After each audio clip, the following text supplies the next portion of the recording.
आज से करीब 68 साल पहले सन 1955 में एक ऐसी घटना घटी थी जिसे आप सुनकर हैरत में पड़ जाएंगे।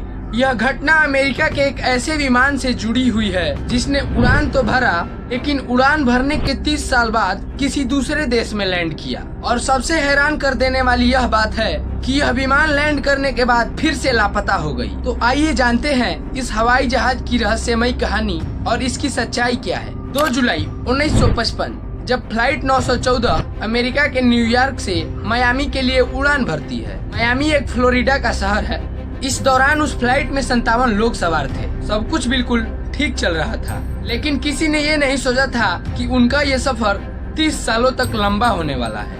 न्यूयॉर्क से उड़ान भरने के 3 घंटों बाद फ्लाइट 914 सही दिशा और सही रास्ते पर चल रही थी, लेकिन उसके बाद जो हुआ वह सबको हैरान करने वाला साबित हुआ।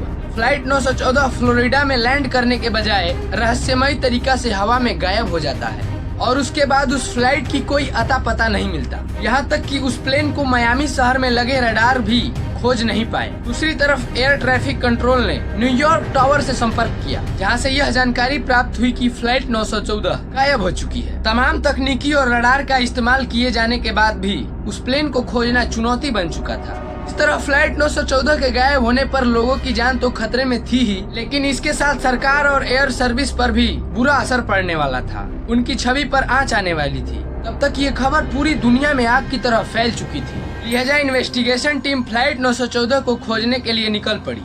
सभी को यही अंदेशा लग रहा था कि शायद प्लेन क्रैश हो गया। जल से लेकर जमीन और आसमान में अलग अलग टीम को भेजा गया ताकि प्लेन का मलबा या लोगों की लाश तो हाथ लगे, लेकिन फ्लाइट 914 की तरह उसमें सवार लोग भी उसके साथ ही गायब हो चुके थे। कई दिनों तक कुछ भी मालूम न चलने के बावजूद इन्वेस्टिगेशन टीम ने अपने हाथों को खड़े कर दिए। 4 क्रू मेंबर्स और 57 सवारी के साथ यह प्लेन कहां गायब हो चुका था, यह सवाल हर लोगों के जहन में था। इस सवाल का जवाब हर लोग जानना चाहते थे। जब कई सालों तक कुछ भी नहीं मालूम चला तो फ्लाइट 914 के केस को बंद कर दिया गया और यह घोषणा कर दिया गया कि फ्लाइट 914 क्रैश हो गई और उसमें सवार सभी लोगों की मौत हो गई। समय बीतता गया, सभी लोग इस घटने को भूल चुके थे, लेकिन कहानी में ट्विस्ट अभी बाकी था।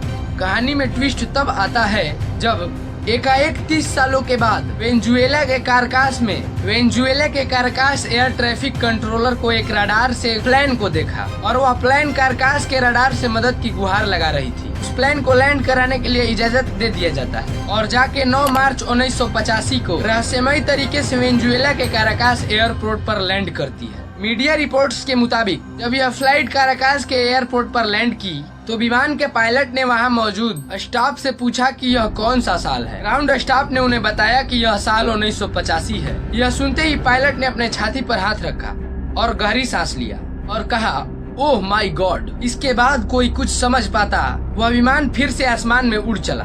उसके बाद आज भी तक उसकी कोई खबर नहीं मिली और यह प्लेन रहस्य बना। अब इतनी देर सुनने के बाद आप सोच रहे होंगे कि मैंने खबर बताई ही क्या, यह खबर तो रहस्य ही रह गई।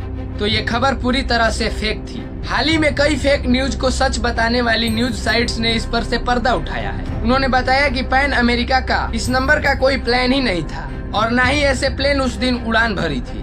यह पूरा कारनामा 1992 में अमेरिका के किसी लोकल न्यूज़पेपर की कल गुजारी थी, जिसने ये फेक खबर पब्लिश की और आज तक भी लोग इसकी वजह से धोखा खा रहे थे। वीडियो अगर अच्छी लगी हो तो लाइक करें, शेयर करें और कमेंट में बताएं कि आपको भी कोई प्लेन की जानकारी है। और ऐसी वीडियो देखने के लिए हमारे चैनल को सब्सक्राइब करें।